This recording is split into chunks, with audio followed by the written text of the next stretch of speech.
Oi, tudo bom? Esses dias eu tava aqui no YouTube procurando alguma coisa pra assistir, só dando uma scrollada ali mesmo.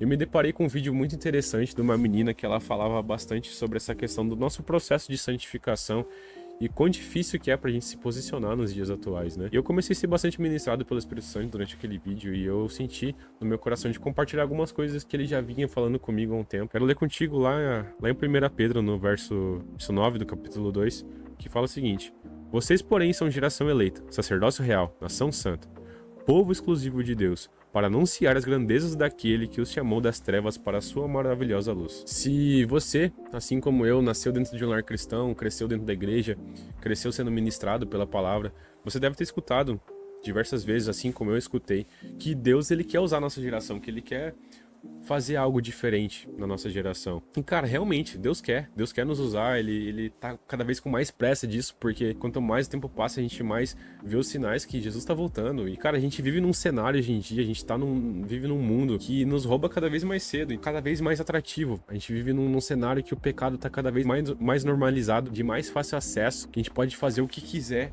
na hora que a gente quiser. Então, hoje em dia, com o celular, por exemplo, a gente tem acesso a qualquer conteúdo instantaneamente. Isso é bom, mas também pode ser ruim. Pode acabar gerando algum tipo de distração pra gente. E na época de escola, principalmente, a gente percebe cada vez crescendo uma cultura e um pensamento, umas filosofias crescendo dentro das escolas e também na internet de se colocar nós mesmos no centro, o famoso eucentrismo, né? E a gente vive numa geração que ela busca a felicidade a todo preço, independentemente daquilo que precisa ser feito e cada vez mais buscando um sentido para a vida. E a gente percebe que nós temos hoje em dia acesso à Bíblia. Qualquer um tem acesso à Bíblia, pode ter acesso à Bíblia, mas a Bíblia não tá em lugar nenhum ao mesmo tempo. E, cara, Deus nos chamou nesse cenário. Deus chamou você justamente nesse cenário. E muitas vezes a gente acaba pedindo, né, para ser usado, a gente quer viver grandes coisas, a gente quer ter discípulos, a gente quer vivenciar milagres, porém muitas vezes a gente acaba desobedecendo Deus em coisinhas tão pequenas. A gente quer ser usado em coisas grandes, mas a gente acaba não deixando de fazer coisas pequenas que talvez o Espírito Santo pediu pra gente fazer. Às vezes a gente quer viver essas coisas grandes, mas a gente acaba tendo uma vida dupla. Na igreja a gente é uma pessoa, na escola a gente é outra, no trabalho a gente é outra totalmente diferente, é aquele famoso agente secreto, né? E cara, grandes coisas requerem grandes posicionamentos. Se a gente quer viver grandes coisas, a gente precisa se posicionar. Não adianta a gente só continuar vivendo nossas vidas e continuar congregando. Não quero dizer que é ruim. Temos que congregar, tá bom?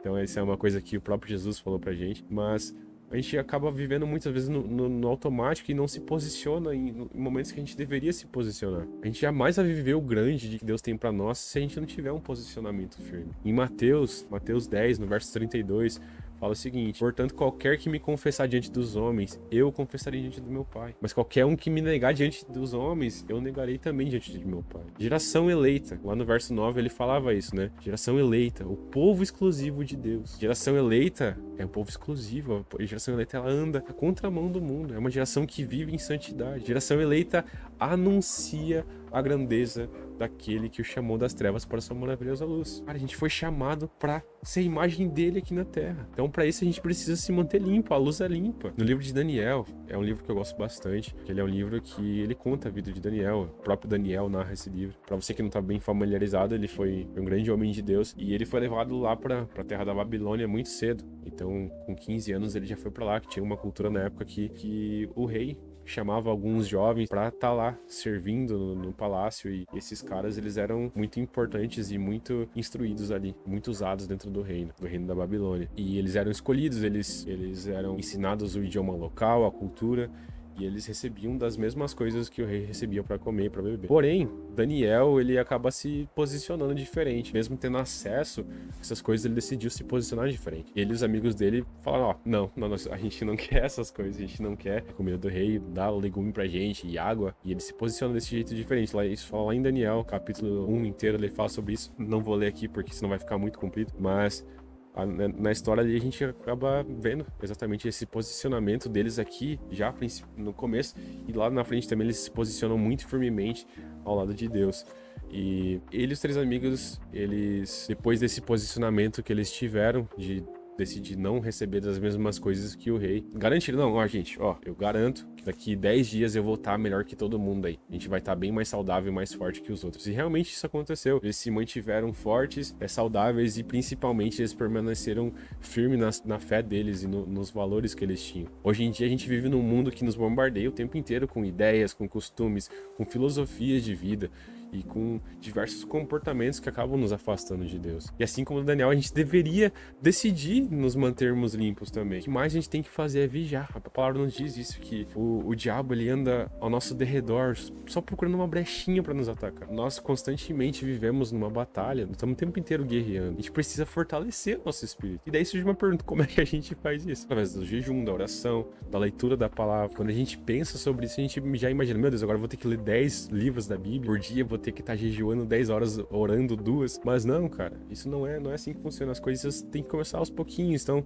se você não consegue orar tanto, ora ali seus 10 minutinhos, seus 15 minutinhos por dia, lê um capítulo da Bíblia que for. Essas coisinhas, aos pouquinhos, vão aumentando. Com o tempo, a gente vai criando o hábito. Isso vai ficando cada vez mais e mais fácil, entende? Mas o que a gente não pode deixar de fazer é perder esse costume. O que a gente precisa ter, precisa ter constância. Essas coisinhas, elas vão aos pouquinhos nos deixando mais próximo de Deus, vai nos fortalecendo no espírito. Uma vez eu vi um exemplo bem legal que falava assim, ó, que fosse nossa carne, nosso espírito e nós. E tá o tempo inteiro a gente nessa batalha aqui. Os dois estão brigando aqui, a gente tá no meio desse campo de batalha. E quando a gente busca fortalecer nosso espírito, quando a gente se aproxima mais do espírito, a gente se afasta da carne. E vice-versa, quando nós fortalecemos a nossa carne, nosso espírito fica mais fraco, fica mais longe. Então a gente tem que buscar constantemente fortalecer o nosso espírito. Essas três coisas nos aproximam dele. Então quando nós estamos próximos dele, o Espírito Santo nos ajuda a vigiar e a gente manter a palavra com a gente, principalmente se cercar de pessoas que nos ajudem nessa caminhada. A palavra nos diz lá, né, que lá em Gálatas 6:2, nós devemos obedecer e confiar naquilo que Deus nos chamou. Quando Deus nos chama, a gente deve obedecer. Quando Deus chama a gente, obedecer e confiar. Quando Deus te chama, obedeça. Porque a obra de Deus não para. Se você não fizer, alguém vai fazer. Se Deus está te chamando por uma coisa específica e você negligencia aquilo, ele vai colocar outra pessoa no lugar. Então, cara, tem uma péssima notícia pra você. Deus não tem filho preferido. Todos nós podemos ter acesso ao Espírito Santo, todos nós podemos ser usados por ele. E o limite que tem ali é o quão próximos nós estamos de Deus. Quão próximos nós estamos do Espírito Santo para entender e para realmente estar cheio e entender aquilo que ele quer falar com a gente. O guerreiro, ele só lança uma flecha que tá perto. O guerreiro não vai buscar uma flecha lá longe para tirar, ele vai pegar o que tá aqui na aljava, o que já tá próximo dele. Deus nos chama, Deus chama aquele que está perto dele. Cara, nem todos os discípulos na época participavam de todas as coisas. Jesus, ele chamava aqueles que estavam mais próximos aí. Lá em Lucas 8:51 fala sobre isso. E entrando em casa, a ninguém deixou entrar, senão a Pedro, a Tiago e João, e ao pai e a mãe da menina. Nesse momento, durante a transfiguração também, Jesus chamou só alguns discípulos, aqueles que estavam mais próximos. Então, se você quer viver grandes coisas, você precisa se posicionar. Para viver grandes coisas, precisamos ter posicionamentos firmes. João 17:18. Assim como tu me enviaste ao mundo, também eu os enviarei ao mundo. Deus está te chamando. Ele só quer saber qual que vai ser seu posicionamento.